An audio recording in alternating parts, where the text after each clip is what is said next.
आशुतोष शशांक शेखर चंद्रमौलि चिदंबरा। कोटि कोटि प्रणाम शंभु, कोटि नमन दिगंबरा। प्रेम से बोलिए जय भोलेनाथ, हर हर महादेव। नमस्कार भक्तों, आप सभी का पुनः स्वागत है हमारे YouTube चैनल भक्ति पुराण में। भक्तों, इसके पहले के अध्याय में आपने शिव महापुराण के महात्म्य का वर्णन व चंचुला और उसके पति की शिव पुराण का श्रवण करने से उद्धार होने की कथा का श्रवण किया था कि किस प्रकार दोनों पति पत्नी ने भक्ति पूर्वक शिव पुराण कथा का श्रवण करने से अपने द्वारा किए गए सभी पापों से मुक्ति पाकर शिवपुरी में अपना स्थान प्राप्त किया था। अब आगे के अध्याय में आप श्रवण करेंगे प्रयाग में सूत जी से मुनियों का तुरंत पाप नाश करने वाले साधन के विषय में प्रश्न करना। इसके साथ ही आप इस अध्याय में श्रवण करेंगे शिव पुराण के परिचय और उसकी महिमा के बारे में। हे प्रभु, जो आदि से लेकर अंत में है, नित्य मंगलमय है और जो आत्मा के स्वरूप को प्रकाशित करने वाला है, जिनके 5 मुख हैं और जो खेल खेल में ही जगत की रचना, पालन और संहार तथा अनुग्रह एवं तिरोभाव रूप 5 प्रबल कर्म करते हैं, उन सर्वश्रेष्ठ अजर अमर उमापति भगवान शंकर का मैं मन ही मन चिंतन करती हूँ। व्यास जी कहते हैं, धर्म का वह महान क्षेत्र जहाँ गंगा यमुना का संगम है, उस पुण्यमय प्रयाग जो ब्रह्मलोक का भी मार्ग है, वहाँ एक बार महातेजस्वी महाभाग महात्मा मुनियों ने विशाल यज्ञ का आयोजन किया। उस यज्ञ का समाचार सुनकर पौराणिक शिरोमणि व्यास जी के शिष्य सूत जी वहाँ मुनियों के दर्शन के लिए उपस्थित हुए। सूत जी का सभी मुनियों ने विधि पूर्वक स्वागत और सत्कार किया तथा उनकी स्तुति करते हुए उनसे हाथ जोड़कर नम्र निवेदन करने लगे कि हे सर्वज्ञ विद्वान रोमहर्षण जी, आप बड़े भाग्यशाली हैं। आपने स्वयं व्यास जी के मुख से पुराण विद्या प्राप्त की है। आप आश्चर्य रूप कथाओं का भी भंडार हैं। आप भूत भविष्य और वर्तमान के ज्ञाता हैं। हमारा सौभाग्य है कि आपके दर्शन हमें प्राप्त हुए हैं। आपका यहाँ आना निरर्थक नहीं हो सकता। आप बेहद कल्याणकारी हैं। उत्तम बुद्धि वाले सूत जी, यदि आपका अनुग्रह हो तो गोपनीय होने पर भी आप शुभाशुभ तत्व का वर्णन करें, जिससे हमारी तृप्ति नहीं होती और उसे सुनने की हमारी इच्छा ऐसे ही रहती है। कृपा कर उस विषय का वर्णन करें। घोर कलयुग आने पर मनुष्य पुण्य कर्म से दूर होकर दुराचार में फंस जाएंगे, दूसरों की बुराई करेंगे, पराई स्त्रियों के प्रति आसक्त रहेंगे, हिंसा करेंगे, मूर्ख नास्तिक और पशु बुद्धि हो जाएंगे। हे सूत जी, कलयुग में वेद प्रतिपादित वर्ण आश्रम व्यवस्था नष्ट हो जाएगी। प्रत्येक वर्ण और आश्रम में रहने वाले अपने अपने धर्मों के आचरण का परित्याग कर विपरीत आचरण करने में सुख प्राप्त करेंगे। इस सामाजिक वर्ण संकरता से लोगों का पतन होगा, परिवार टूट जाएंगे तथा समाज बिखर जाएगा। प्राकृतिक आपदाओं से जगह जगह लोगों की मृत्यु होने लगेगी तथा धन का भी क्षय होगा। स्वार्थ और लोभ की प्रवृत्ति बढ़ जाएगी। ब्राह्मण लोभी हो जाएंगे और वेद बेचकर धन प्राप्त करेंगे। मद से मोहित होकर दूसरों को ठगेंगे, पूजा पाठ नहीं करेंगे और ब्रह्म ज्ञान से शून्य हो जाएंगे। क्षत्रिय अपने धर्म को त्याग कर कुसंगी, पापी और व्याभिचारी हो जाएंगे। शौर्य से रहित हो वे शूद्रों जैसा व्यवहार करने लगेंगे और काम के अधीन हो जाएंगे। शूद्र अपना धर्म कर्म छोड़कर अच्छी वेशभूषा से सुशोभित हो व्यर्थ घूमेंगे। वे कुटिल और ईर्ष्यालु होकर अपने धर्म के प्रतिकूल हो जाएंगे। कुकर्मी और वाद विवाद करने वाले हो जाएंगे।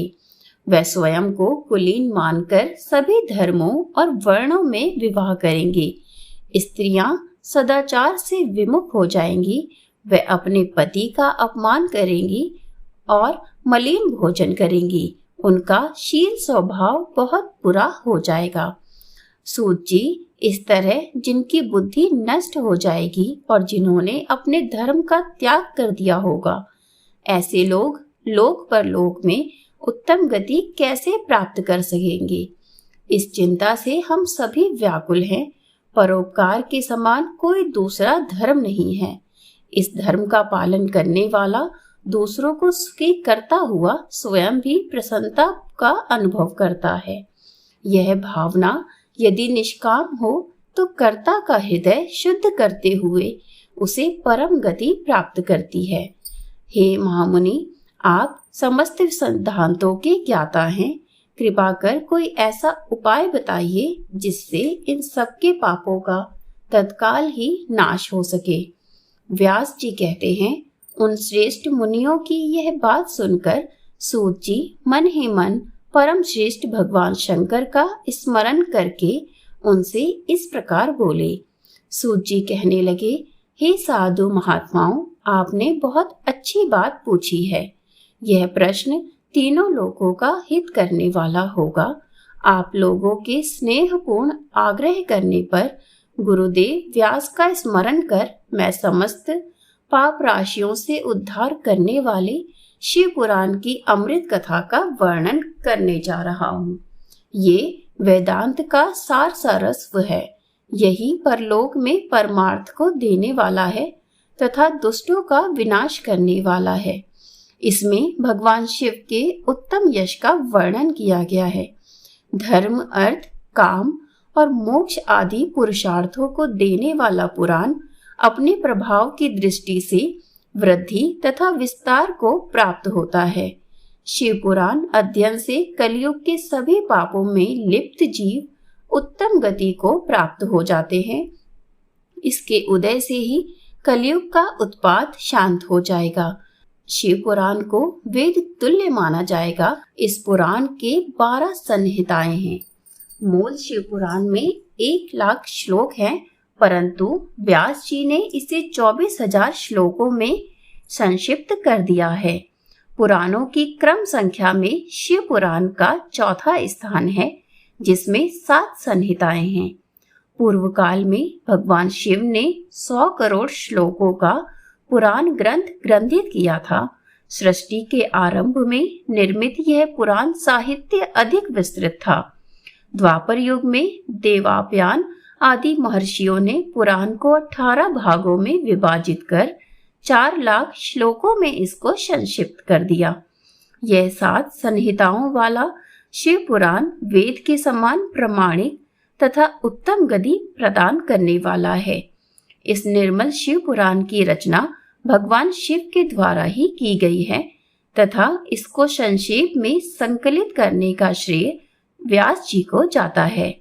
शिव पुराण सभी जीवों का कल्याण करने वाला, सभी पापों का नाश करने वाला है। यही सत्पुरुषों को कल्याण प्रदान करने वाला है और यह तुलना रहित है। शिव पुराण श्रेष्ठ मंत्र समूहों का एक संकलन है तथा सभी के लिए शिव धाम को प्राप्त करने का एकमात्र साधन है। समस्त पुराणों में सर्वश्रेष्ठ शिव पुराण ईर्ष्या रहित अंतःकरण वाले विद्वानों के लिए जानने की वस्तु है। इसमें परमात्मा का ज्ञान किया गया है। इस अमृतमय शिव पुराण को आदर से पढ़ने और सुनने वाला मनुष्य भगवान शिव का प्रिय होकर परम गति को प्राप्त कर लेता है। व्यास जी कहते हैं, सूत जी के वचनों को सुनकर सभी महर्षि बोले, हे भगवान, आप वेद तुल्य अद्भुत एवं पुण्यमय शिव पुराण की कथा हम सभी को सुनाइए। हम इस कथा को सुनकर कृतार्थ होना चाहते हैं। हे सूत जी, आप हम सभी पर कृपा करें। सूत जी कहने लगे, हे महर्षिगण, आप कल्याणमय भगवान शिव का स्मरण करके वेद के सार से प्रकट शिव पुराण की अमृत कथा सुनिए। शिव पुराण में भक्ति, ज्ञान और वैराग्य का गान किया गया है। जब सृष्टि आरंभ हुई तो 6 कुलों के महर्षि आपस में वाद विवाद करने लगे कि अमुक वस्तु उत्कृष्ट है, अमुक नहीं।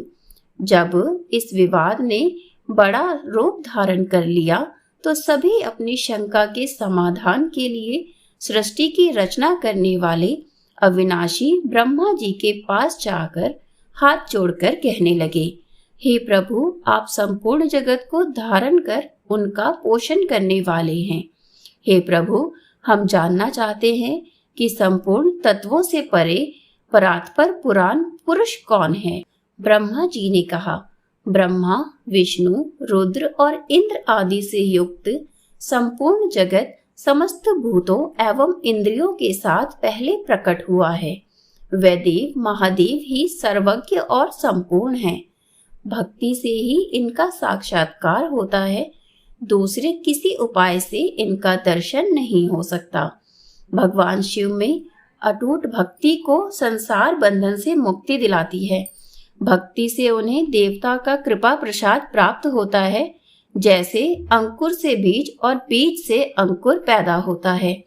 भगवान शंकर का कृपा प्रसाद प्राप्त करने के लिए आप सब ब्रह्म ऋषि धरती पर सहस्त्रों वर्षों तक चलने वाले विशाल यज्ञ का आयोजन करो। यज्ञपति भगवान शिव की कृपा से ही विद्या के सार तत्व साध्य साधन का ज्ञान प्राप्त होगा। शिव पद की प्राप्ति साध्य और उनकी सेवा ही साधन है तथा जो मनुष्य बिना किसी फल की कामना किए उनकी भक्ति में डूबे रहते हैं वही साधक हैं।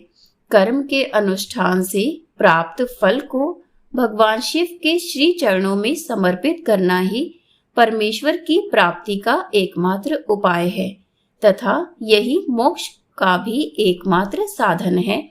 साक्षात महेश्वर ने ही भक्ति के साधनों का प्रतिपादन किया है। कान से भगवान के नाम, गुण और लीलाओं का श्रवण, वाणी द्वारा उनका कीर्तन तथा मन में उनका मनन शिव पद की प्राप्ति के महान साधन हैं तथा इन साधनों से ही संपूर्ण मनोरथों की सिद्धि होती है। जिस वस्तु को हम प्रत्यक्ष अपनी आंखों के सामने देख सकते हैं उसकी तरफ आकर्षण स्वाभाविक है, परंतु जिस वस्तु को प्रत्यक्ष रूप से देखा नहीं जा सकता उसे केवल सुनकर और समझकर ही उसकी प्राप्ति के लिए प्रयत्न किया जाता है।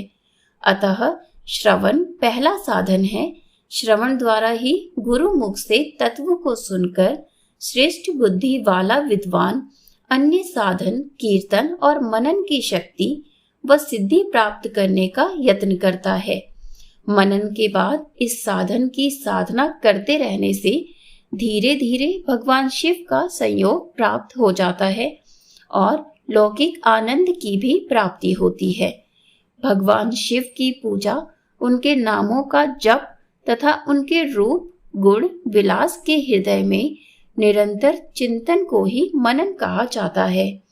महेश्वर की कृपा दृष्टि से उपलब्ध इस साधन को ही प्रमुख साधन कहा गया है। आज का अध्याय अब संपूर्ण होता है।